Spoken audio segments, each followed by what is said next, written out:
Bring it a blazing.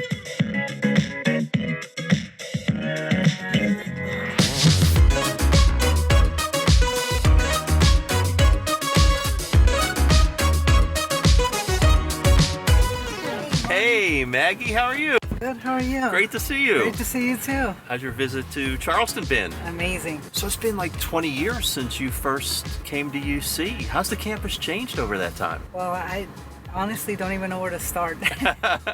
There's been so many changes. I think not only the campus, but also the people in it. One of the things that I really got impressed by was you. Oh, well, thank you. You took us around and you helped us unload our, luggage and everything. Every person you ran across to, you knew their name, and you were like, "Hey," and having a conversation with them. And I've never seen anybody do that, and that really, really impressed me. As far as physically, the buildings, everything looks amazing, and it's really nice to be back and to see all the changes. So your path to UC was pretty atypical. Tell us about your roots and your childhood and how you ended up becoming a student here at the University of Charleston. So I grew up in an orphanage in Mexico. When I was in high school, I got recruited to play ball for the Mexican national team in Mexico City, and I couldn't go because I broke my collarbone.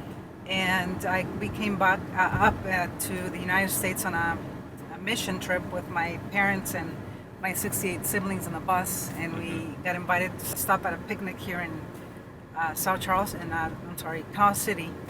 And there was a basketball court.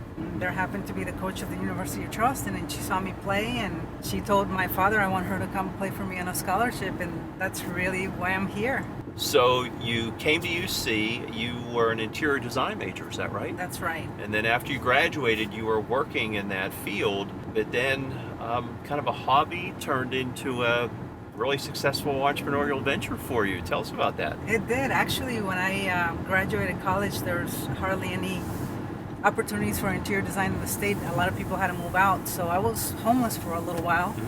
I didn't tell anybody because I didn't want to go back to the orphanage where I came from.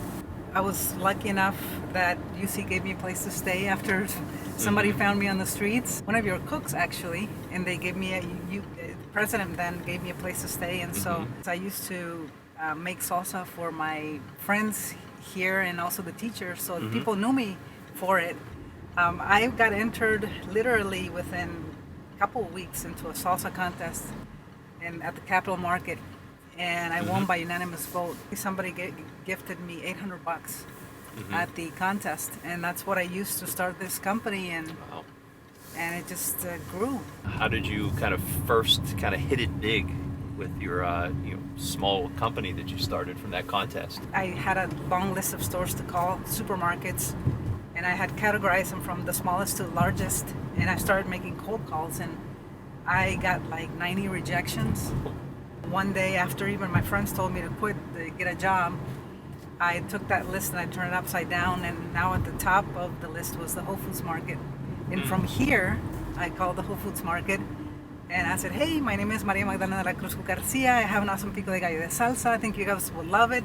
And I hang up really quick because they didn't answer, and I was so glad they didn't answer because I was so nervous to talk to anybody. I got a call the next day. It was 6 p.m., and it was Eric from Whole Foods, and he says, we heard about you. We want to know more. When can you come? So I literally went back to my kitchen, made salsa, and I drove from here all night to Maryland.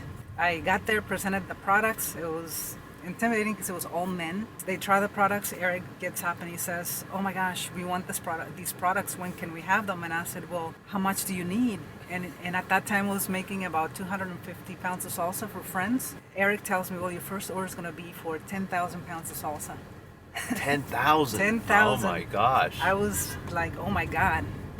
And so I told Eric, let me go back and see what I can do, and we'll make it happen.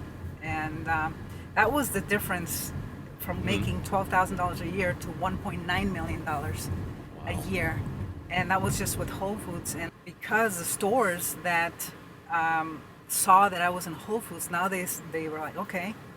They saw my status now, and they came to me, the ones that said no, and now everything started to really grow and multiply, and that's really how they say the rest is history. So fast forward, you started this business. It became very successful. You sold it, learned a lot in the process. So tell us what you're doing now.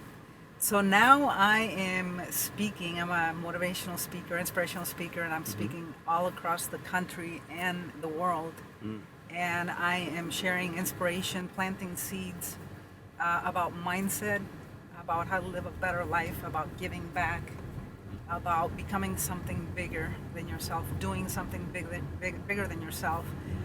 Really, it comes down to contribution to humanity, because that's really what matters. But it also is very important to be aligned with purpose and passion, because if you're not aligned with purpose and passion, then you're not truly happy doing what you're doing. And that's really what makes a difference in living a life that's fully well lived. It's incredible. Yes. Well, Maggie, thanks so much for joining us on this edition of Discover UC and for staying so engaged with your alma mater. We really do appreciate it. Thank you for having me here. It's been such a wonderful pleasure.